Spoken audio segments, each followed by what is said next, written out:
আজ জগন্নাথ প্রভুর আজ স্নানযাত্রা। প্রভুর একটু আগে প্রভুকে ভোগ আরতি করা হলো এবং প্রভুর ভোগ দর্শন করুন। জগন্নাথ প্রভু অশেষ কৃপা, আমরা সত্যিই ভাগ্যবান। নৈহাটি জগন্নাথ বাড়ি অর্থাৎ সিংহবাড়িতে আমরা প্রতি বছর বিভিন্ন উৎসবে সামিল হই।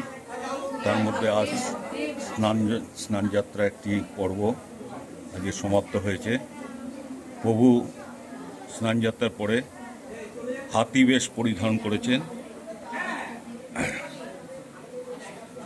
হাতি বেশ পরিধান করে প্রভু নিজ আসনে উপবিষ্ট হয়েছেন।